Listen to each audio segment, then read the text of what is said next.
തമിഴ്നാട് രാഷ്ട്രീയത്തിൽ അപ്രതീക്ഷിത വഴിത്തിരിവ്. മുഖ്യമന്ത്രി സി ജോസഫ് വിജയുടെ നേതൃത്വത്തിലുള്ള ടി.വി.കെ സർക്കാരിന് പിന്തുണ പ്രഖ്യാപിച്ച് AIADMKയിലെ ഒരു വിഭാഗം രംഗത്ത് വന്നു.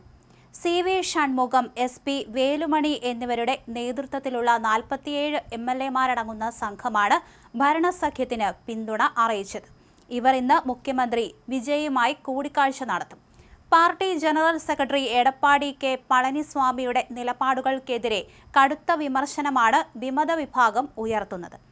ടി.വി.കെയെ അധികാരത്തിൽ നിന്ന് മാറ്റി നിർത്താൻ ചിരവൈരികളായ DMK-യുമായി സഖ്യമുണ്ടാക്കാൻ EPS ശ്രമിച്ചതാണ് വിമതരെ ചൊടിപ്പിച്ചത്. DMK-ക്കെതിരെ രൂപീകരിച്ച പാർട്ടിയാണ് AIADMK. കഴിഞ്ഞ 53 വർഷമായി തുടരുന്ന ആ രാഷ്ട്രീയ പാരമ്പര്യം തള്ളി DMK പിന്തുണയോടെ സർക്കാർ രൂപീകരിക്കാനുള്ള നീക്കം അംഗീകരിക്കാനാവില്ല. അങ്ങനെ ചെയ്താൽ AIADMK എന്ന പാർട്ടി തന്നെ ഇല്ലാതാകും. CV ഷൺമുഖം വാർത്താ സമ്മേളനത്തിൽ പറഞ്ഞു. തെരഞ്ഞെടുപ്പിൽ വിജയിച്ച ടി.വി.കെയ്ക്ക് പിന്തുണ നൽകാനാണ് ഭൂരിഭാഗം അംഗങ്ങളുടെയും തീരുമാനമെന്ന് ഇവർ വ്യക്തമാക്കി. എന്നാൽ പാർട്ടിയെ പിളർത്താൻ തങ്ങൾക്ക് ഉദ്ദേശമില്ലെന്നും പാർട്ടിയെ ശക്തിപ്പെടുത്തുന്നതിനായുള്ള ശരിയായ തീരുമാനം ജനറൽ സെക്രട്ടറി കൈക്കൊള്ളുമെന്ന് പ്രതീക്ഷിക്കുന്നതായും SP വേലുമണി പറഞ്ഞു. BJP-യുമായുള്ള ബന്ധം പാടെ ഉപേക്ഷിക്കണമെന്നും വിമതർ പാസാക്കിയ പ്രമേയത്തിൽ ആവശ്യപ്പെടുന്നുണ്ട്. 234 മണ്ഡലങ്ങളിൽ 167 ഇടത്ത് മത്സരിച്ച AIADMKയ്ക്ക് വെറും 47 സീറ്റുകൾ മാത്രമാണ് നേടാനായത്. തെരഞ്ഞെടുപ്പ് ഫലത്തിന് പിന്നാലെ എടപ്പാടി പളനിസ്വാമിയുടെ അധ്യക്ഷതയിൽ ചേർന്ന MLA-മാരുടെ യോഗങ്ങളിൽ നിന്ന് CV ഷൺമുഖം, SP വേലുമണി തുടങ്ങിയ മുതിർന്ന നേതാക്കളും മുൻ മന്ത്രിമാരും അവർക്കൊപ്പം നിൽക്കുന്ന MLA-മാരും വിട്ടുനിന്നു. പാർട്ടിക്കുള്ളിൽ വ്യക്തമായ പിളർപ്പുണ്ട്. നേതൃമാറ്റമാണ് പല MLA-മാരും ആഗ്രഹിക്കുന്നത്.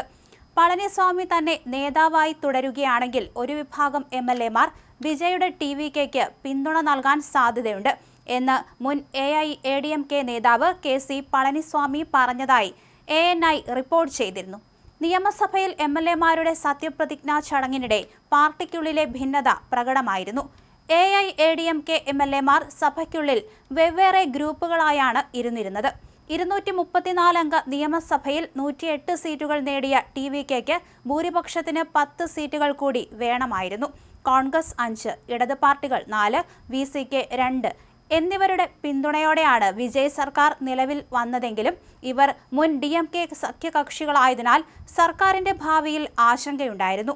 47 MLA-മാരുള്ള AIADMK വിമതരുടെ പിന്തുണ ഇതോടെ വിജയ് സർക്കാരിന് വലിയ കരുത്താകും. അതേസമയം പാർട്ടിക്കുള്ളിലെ കലാപം അടിച്ചമർത്താൻ EPS നീക്കം തുടങ്ങിക്കഴിഞ്ഞു. KP മുനുസ്വാമി, തമ്പിദുരൈ എന്നിവരുടെ നേതൃത്വത്തിലുള്ള മുതിർന്ന നേതാക്കൾ പളനിസ്വാമിയുടെ വസതിയിൽ അടിയന്തര യോഗം ചേർന്നു. കഴിഞ്ഞ ആഴ്ച പുതുച്ചേരിയിലെ റിസോർട്ടിൽ MLA-മാർ തമ്പടിച്ചപ്പോൾ തന്നെ സൂചനകൾ പുറത്തു വന്നിരുന്നുവെങ്കിലും അന്ന് നേതൃത്വം അത് നിഷേധിച്ചിരുന്നു.